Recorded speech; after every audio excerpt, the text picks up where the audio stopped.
one nation, under God, indivisible, with liberty and justice for all.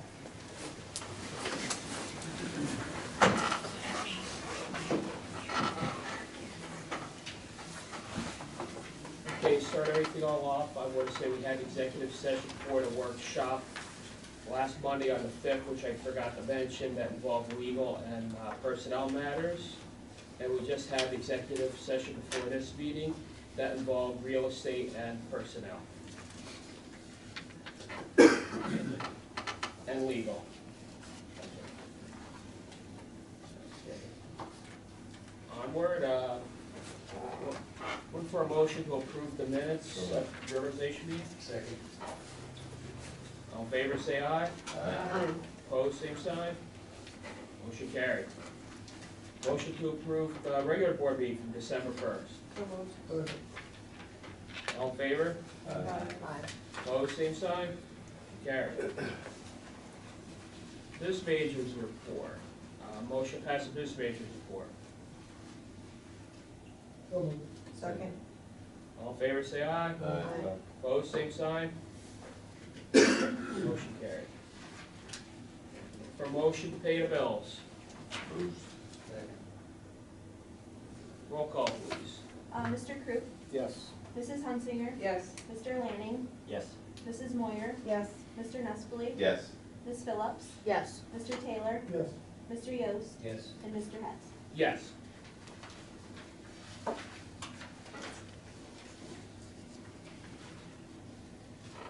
Okay, superintendent's report.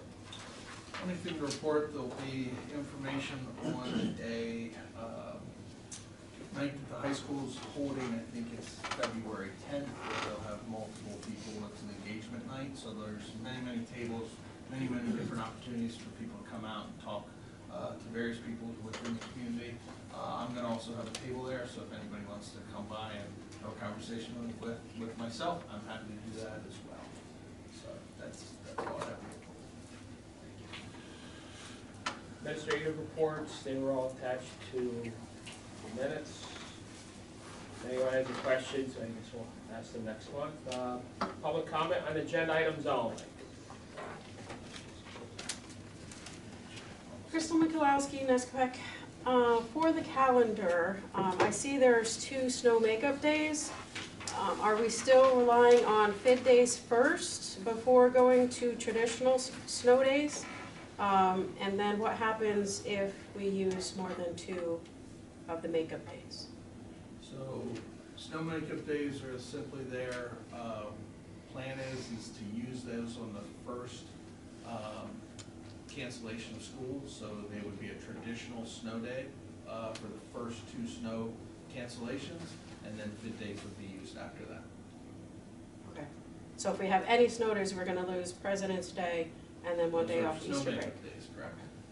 And as far as the staff development day in March, is there any consideration of moving that to April, since the kids they have so many days off in March and nothing in April? Just bringing that up for consideration. Thank you.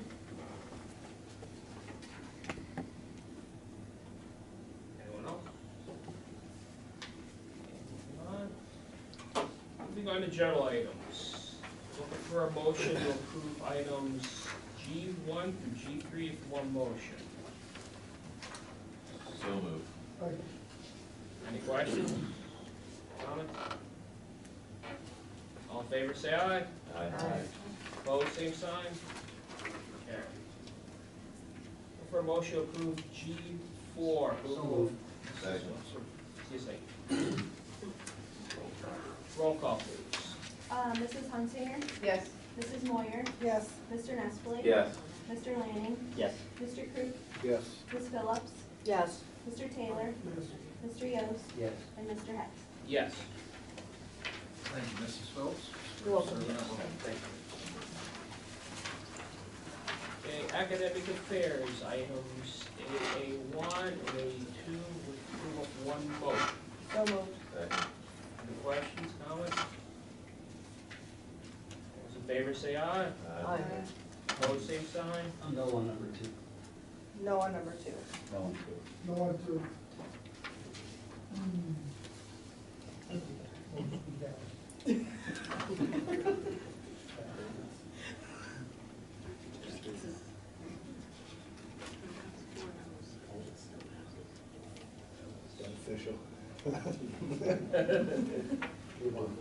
Jen, that was you, Mr. Taylor, and Mr. Yost.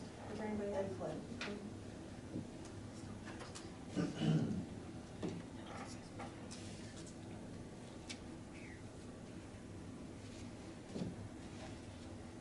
Okay, ready? We'll move on to EC1, approve 3 out-of-state trips for a quiz. So moved. Second.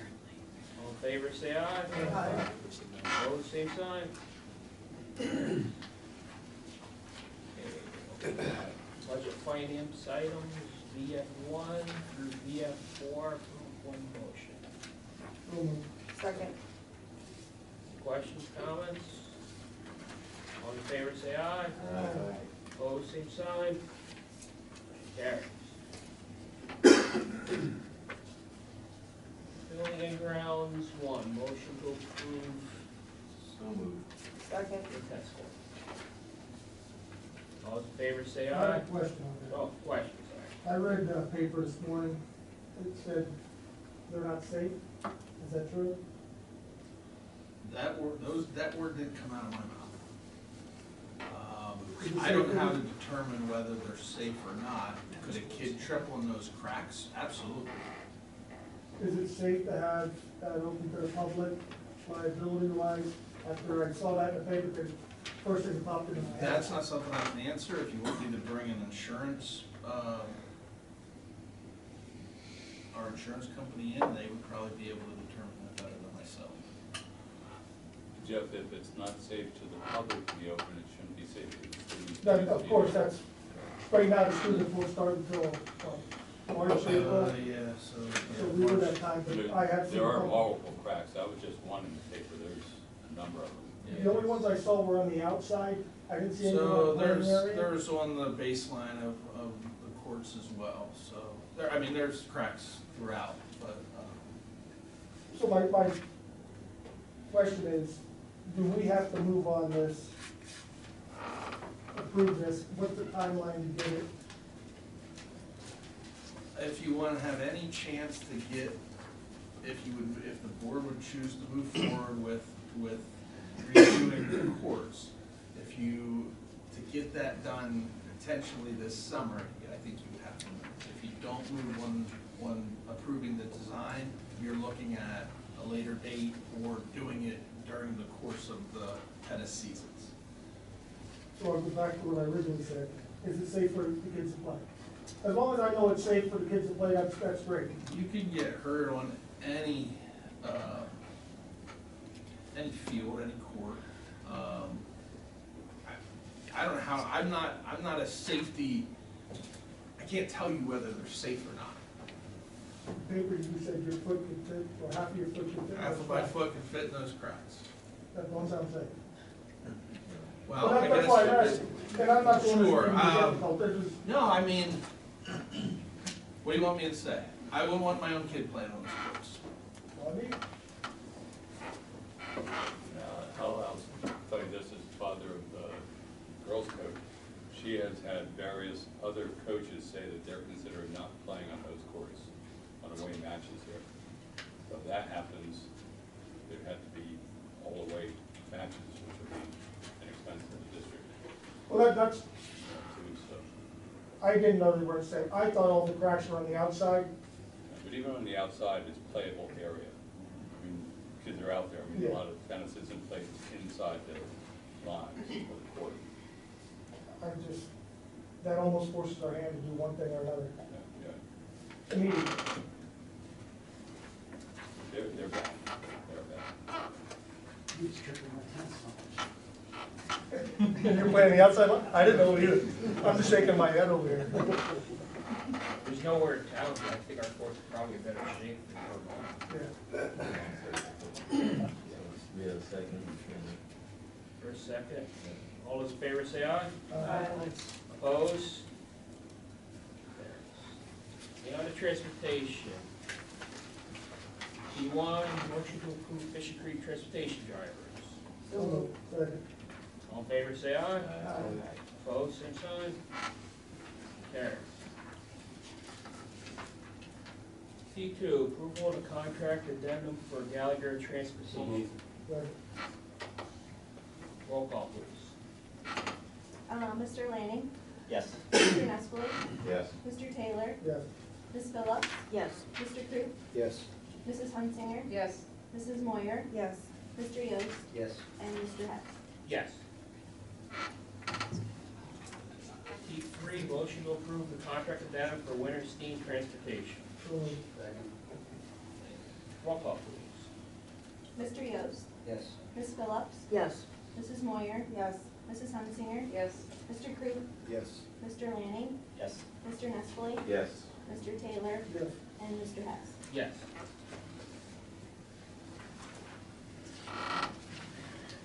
Personnel, we're going to approve items P1 through P10 with one motion. So moved. Second. Question on P9. On P9, if I read it properly, I believe it's Aaron Tripp.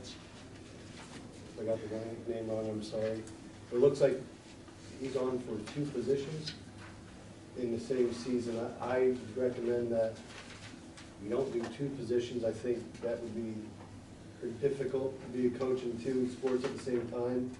That we should just vote on him being, I believe it's junior high head coach. I apologize if I have that wrong. But You have that just right. one. Bo sent me a message prior to the meeting and actually asked if we could pull him as the assistant varsity coach also. Okay, perfect. So it would be everything that's listed there with the exception of Aaron Tripp as assistant varsity coach. Yeah, that, the All right, last thank line. you. You told me that, thanks for mentioning, Bob.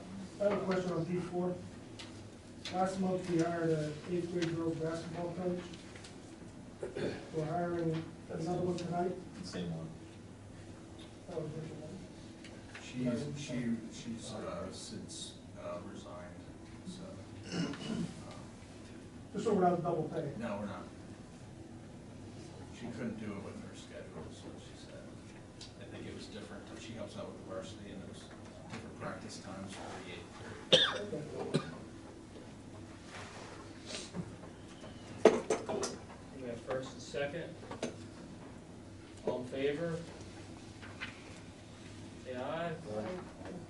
Opposed, same sign. I'm a no on P2. I am the rest.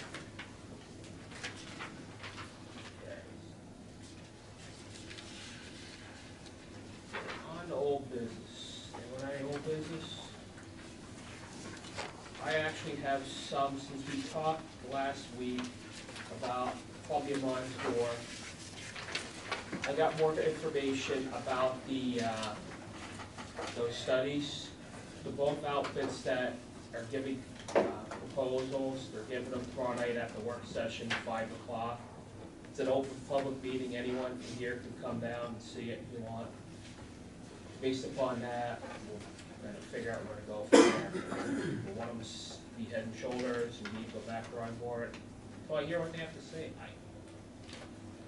The other issue is, I mentioned before, we were in fact finding with the teacher contract. We voted via Zoom the day after we had the work session here.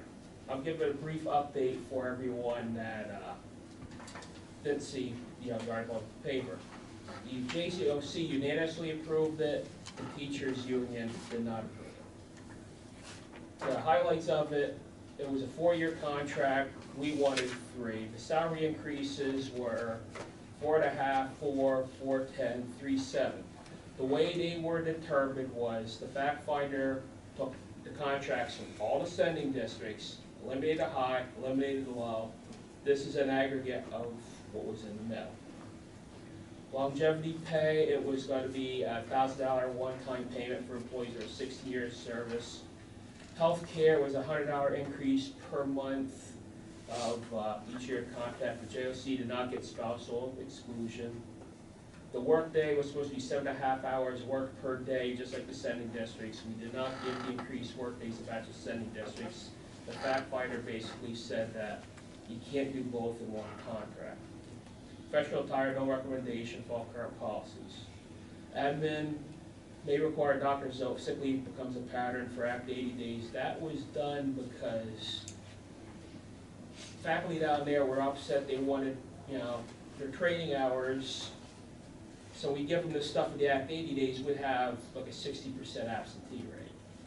So it's hard to complain about it one end and don't show up on the other. There's a retirement incentive, or retirement payout. It was 60 hours per year work. It was going to be increased to 120. Unused sick retirement increased to 110 per day for years 1 and 2, 120 for years 3 and 4. They wanted a dignity of respect clause. We'll come back to that. Basically, the fact finders' recommendations were to be comparable to sending districts, be financially sustainable, help with recruitment retention needs for Columbia Montour, and provide functional operation. And unfortunately, they turned it down, so we're gonna have to figure out, go back to the table.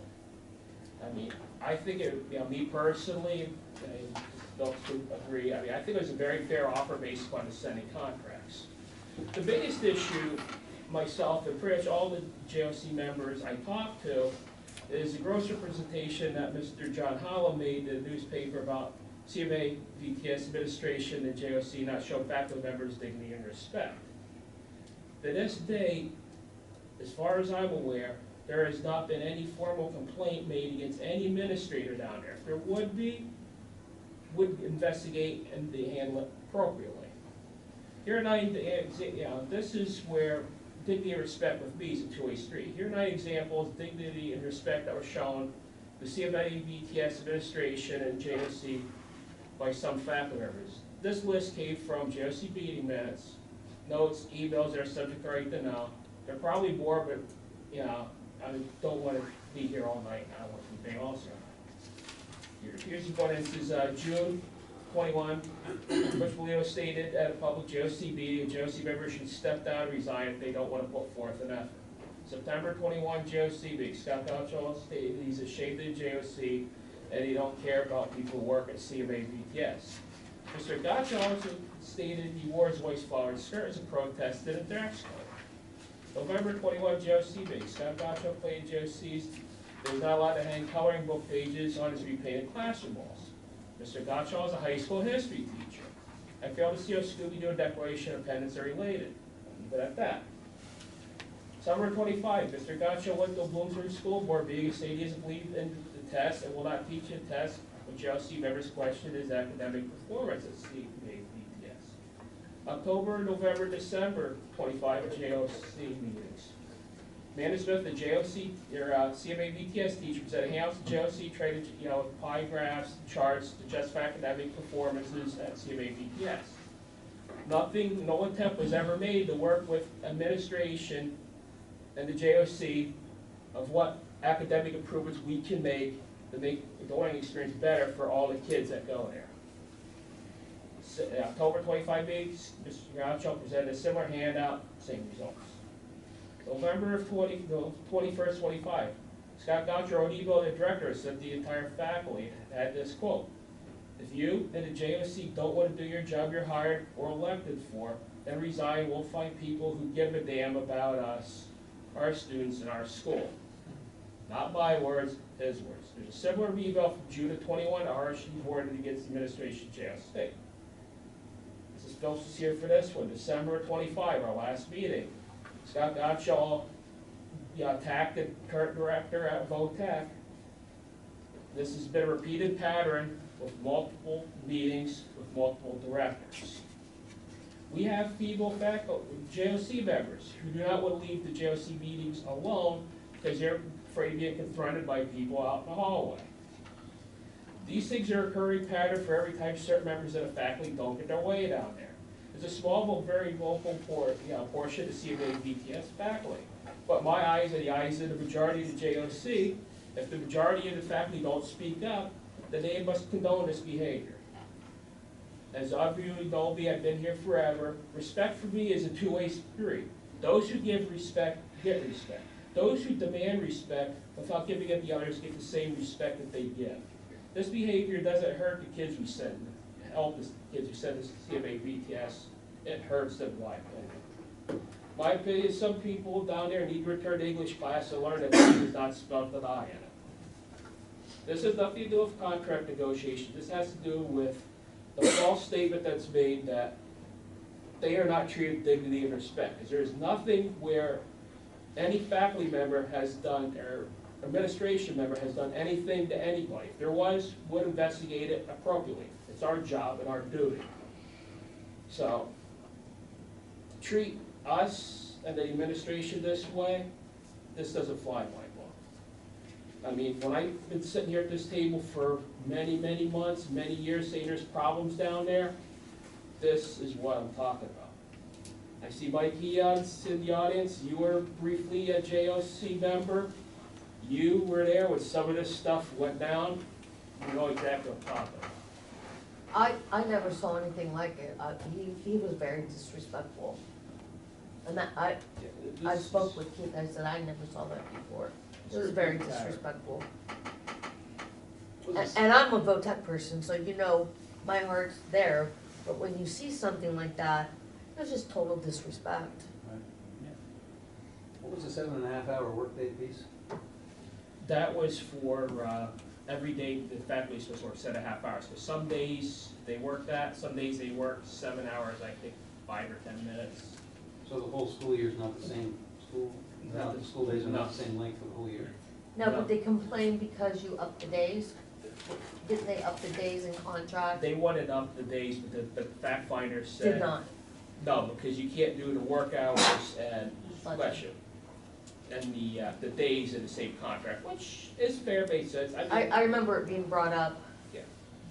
I think, you know, overall, the fact finder did a very good job at making a very fair contract in comparison to all the contracts in ascending district. I mean, they want to be treated like the faculty and staff. There's a contract that's very representative of faculty and staff that, you know, are here. So I mean, I don't get it, but I guess we'll go back to the table and negotiate and see where it goes from there.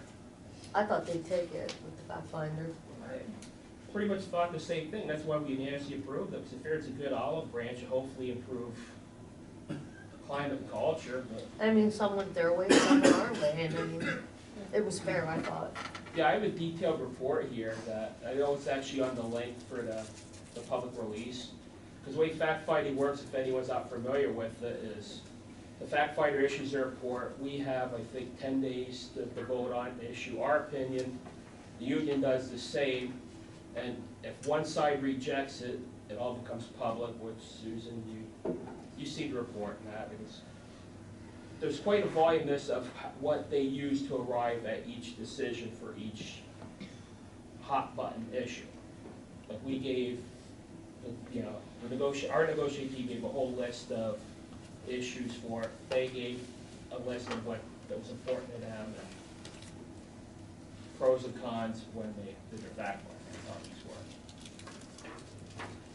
That's where we're at right now, and I guess we'll find out more after we have a work session tomorrow to hear the study proposals, and then we'll go from there. I'll update you as I know more. And I think you covered everything. Yeah, like I say, you were just there for a small portion of it, but you got to see firsthand of how rude and disrespectful, you know, some of these people could be, especially at public meetings. I was really shocked. For me to name the names, it's from public meeting, you know, and, you know, minutes, and also emails that are subject to right to know. I mean, you put it in the school email, send it to everybody. Okay, so that's over. Anyone have any new business? Public comment. Last round. Crystal Nikolowski, Nescapeck. I don't know if all the board members are aware, but last month there was an incident with a 6th grade student. As soon as my son got out of school, he immediately called me and said that there was a kid in his homeroom class that had a gun. And I quickly was very concerned about that, and I immediately called the superintendent and left a message for asking for a call back to get right to the, because you know, rumors fly rampant, so I wanted to get right to the facts before, you know, it got out of hand, before I could, you know, talk to my son about this. I was then called the next day by Rachel and said I would get a call back from Dr. Bendel later that day. I never got that call back, I then heard that it was just a bullet, and it was handled quickly and swiftly. Obviously, just a bullet is very concerning to me. So I was wondering what the status is of the installation of the metal detectors that were brought up at previous school board meetings. Because according to my son, this same student brought in a knife to school last year. So obviously, metal detectors would help catch these types of things that are being brought into our school.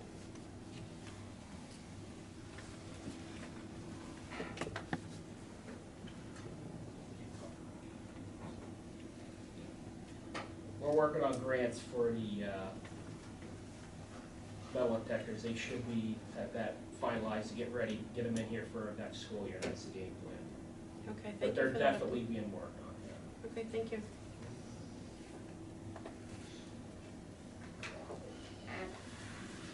Anyone else?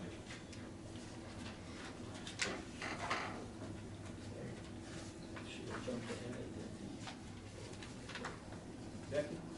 Next meeting is February 2nd at 6 o'clock. It's the workshop, and this is a little bit different, so make sure your calendars are marked. It's going to be Tuesday, February 17th is going to be the actual board meeting. So look for a motion to adjourn. Motion. All in favor, say aye. Opposed, see you next month. Yeah.